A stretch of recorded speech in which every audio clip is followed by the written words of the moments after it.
Olá, artista! Tudo bem com você? Hoje vamos conversar um pouco sobre composição e o que você pode fazer aí para melhorar as suas composições.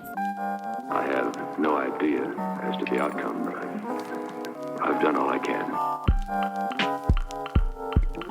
Oi, meu nome é Bia Daga, eu sou ilustradora profissional. Me segue lá no Insta e nas outras redes para acompanhar minhas artes. E primeiramente, antes de tudo, vamos definir o que é composição. Bom, é a maneira que você posiciona elementos dentro de uma imagem. E como isso vai direcionar o olhar de quem tá vendo, tanto para passear pela pintura, quanto para olhar para algum elemento específico. Beleza, mas por que isso importa, né? Então, a composição vai deixar a sua arte mais interessante e vai colocar em destaque os elementos que você quer que tenham destaque. E quem tá vendo a sua arte vai conseguir captar muito mais rápido a mensagem ou o feeling, né? O sentimento que você quer passar. Uma boa composição também vai engajar mais o telespectador. Ele vai conseguir passar mais tempo olhando a sua arte, passeando ali pela sua pintura. O que é muito importante, ainda mais hoje em dia, na época das redes sociais, né? Onde tudo é muito rapidinho e tananã. Uau, me convenceu quanto custa essa composição, vou estar querendo duas. Tá, o jeito mais fácil de começar a compor é com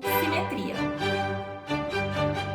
É o básico, você vai pegar o seu elemento principal e tacar ele no meio da tela. Se quiser compor mais, você coloca tudo em volta dele de maneira simétrica. Simetria é quando você traça assim uma linha no meio da imagem e tudo que tem de um lado tem do outro. É igual, é um espelho, é simétrico. Basicamente isso. E a maioria dos artistas que usam simetria, eles não fazem um espelho exato, eles não colocam exatamente a mesma coisa de um lado e do outro. Mas fica bem parecido e bem balanceado, o peso assim dos lados fica bem simétrico, mesmo não sendo a mesma coisa. E assim, a composição simétrica é legal, não me leve a mal, ela tem o seu valor. Muitas obras legais usam simetria, mas sabe, é bem básica, né? E assim, pode facilmente cair no território de sem graça. Uma coisa meio óbvia, sabe? Sei. Quero sair do óbvio, então o que eu faço? Que bom que você perguntou. E assim, pra começar, vamos tirar o elemento principal do meio da tela, do centro. E na dúvida de onde colocar esse elemento, vamos usar a regra dos terços. Essa eu acho que é a regra de composição mais conhecida que tem. E consiste basicamente de você dividir a tela em terços. Então você vai dividir em 3 partes na vertical e em 3 partes na horizontal, formando uma gradezinha assim, e aí você vai usar essas linhas como guia para posicionar as coisas e fazer a sua composição. Vamos lá ver alguns exemplos para vocês entenderem melhor. Essa é uma das minhas pinturas favoritas do Singer Sargent. E colocando a grade dos terços em cima dela, a gente consegue perceber algumas coisas da composição. Esse casal principal na esquerda, ele tá mais ou menos ali em cima da linha vertical da esquerda. E os elementos principais do jardim estão em cima da linha horizontal de cima. Esse grid dos terços ajuda a gente a criar composições mais naturais. Por exemplo, esse casal principal que tá mais aqui na frente, se ele tivesse bem no meio da imagem, a composição não ficaria tão natural quanto ela tá. Nessa pintura também do Singer Sargent, a gente vê que os elementos principais dessa imagem também estão mais para a esquerda, em cima da linha vertical da esquerda no grid. E de novo, pelo casal não estar 100% centralizado, a composição fica muito mais natural. A cachoeira também tá caindo bem em cima da linha vertical da esquerda. Nessa outra pintura, a gente tem duas pessoas jogando xadrez. E dá pra ver de cara que as duas pessoas, cada uma tá em cima de uma das linhas verticais da grid dos terços. E a cabeça de cada um tá em cima de uma das interseções de cima, que são os pontos onde as linhas se encontram.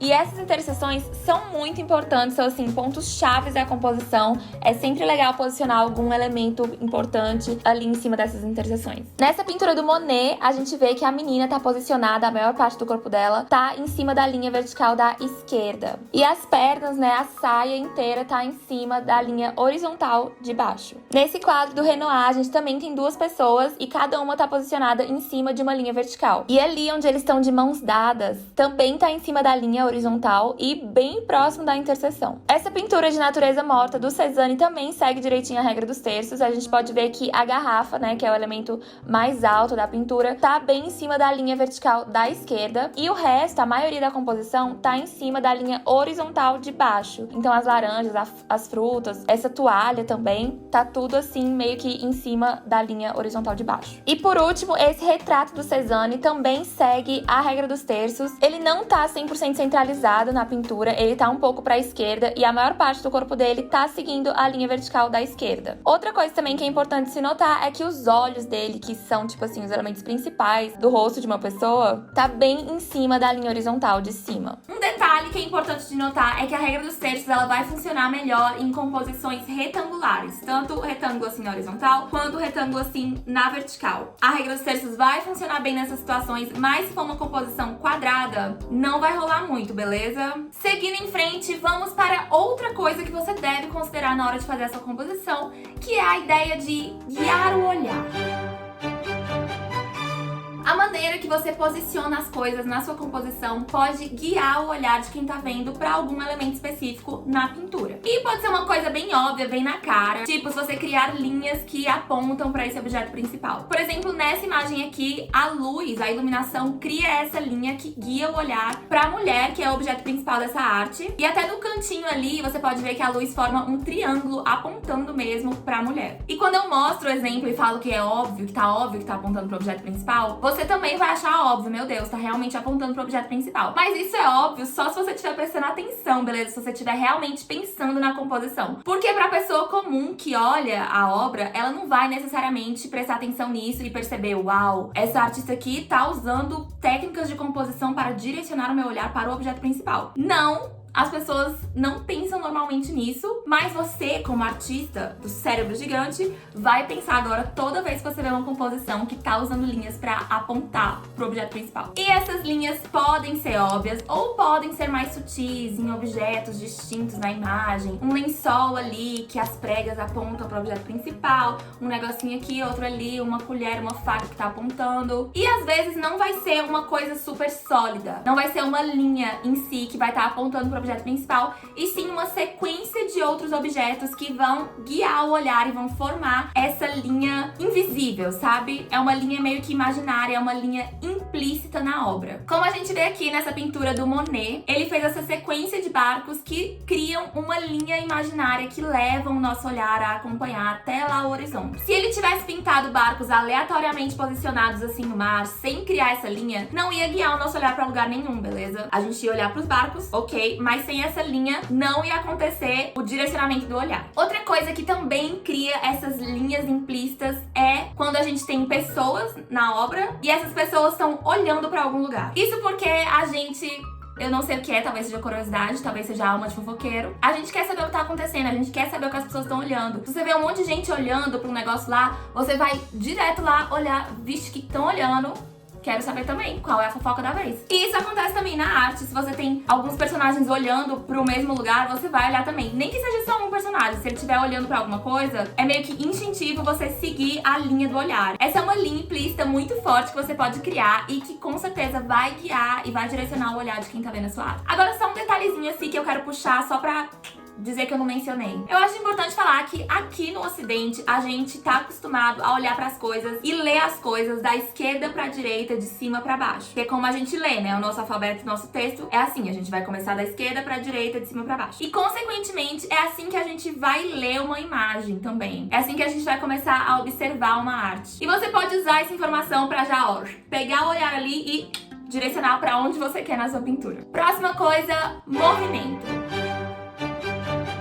O movimento é bastante relacionado com a ideia de guiar o olhar, mas é um pouco diferente, porque tem mais movimento. Aqui o que eu sinto é que influencia mais na atmosfera da obra, no jeito que você olha pra arte, mas não necessariamente quer guiar o seu olhar pra um lugar específico. Esse movimento é mais pra fazer você ficar ali, ó, passeando pela obra. E um grande exemplo desse movimento, desse bafafá, é ele, Van Gogh. Não tem como negar que as obras do Van Gogh têm muito movimento. Isso porque ele cria muito dessas linhas curvas. E as linhas curvas geram muito movimento, mais movimento do que linhas retas, com certeza. E você pode ver que essas linhas não fazem você, olhar pro objeto principal da pintura. E sim fazem você ficar dando voltas e voltas no quadro. E isso com certeza engaja o telespectador, né? Quem tá vendo essa arte a ficar mais e mais tempo observando e vendo e passeando aí pela obra. E é incrível como esse movimento muda a atmosfera da pintura, faz a pintura ficar mais energizada, digamos assim. E se você comparar uma pintura do Van Gogh com uma pintura de algum outro artista que não usa tanto esse movimento na composição, é notável a diferença nesse clima, nessa energia. Parece que as pinturas do Van Gogh têm mais vida. Por último, vamos falar de equilíbrio.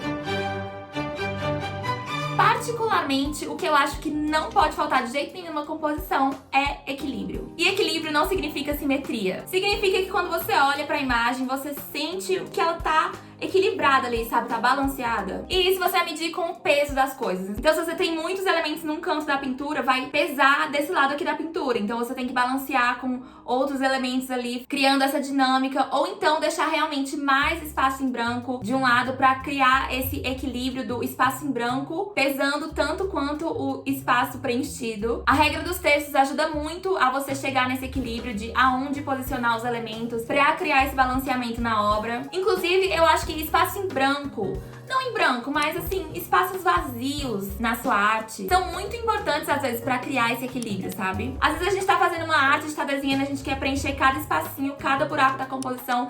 E às vezes não é isso que a gente precisa, às vezes não é isso que a nossa arte precisa pra passar a mensagem que a gente quer, pra passar o sentimento que a gente quer. Então não tenha medo de deixar espaços vazios, de criar essa contraposição aí de vazio com preenchido, sempre buscando aí o equilíbrio. E assim, às vezes você faz tudo direitinho, segue todas as regras e a composição simplesmente não funciona, não fica legal. E às vezes você não segue nenhuma regra de composição, não faz nada que ninguém mandou você fazer e a composição simplesmente funciona. Você olha pra aquilo e pensa, putz, compus. E acontece, tá tudo bem, é sobre isso. Composição, como tudo na arte, é prática. Estudar também, claro, ver o que funciona, mas prática é muito importante. Desenhe a mesma coisa várias vezes, testando composições diferentes, até chegar em uma que vai favorecer a sua arte e a mensagem que você quer passar com ela. No mais, é isso que eu tenho a oferecer pra vocês hoje. Espero que tenham gostado. E se gostou, não esquece de dar um like. Agora, por favor. Obrigada. Esse é um canal de arte, então se você gosta de arte, não se esquece de se inscrever. É isso, é nóis. Tchau!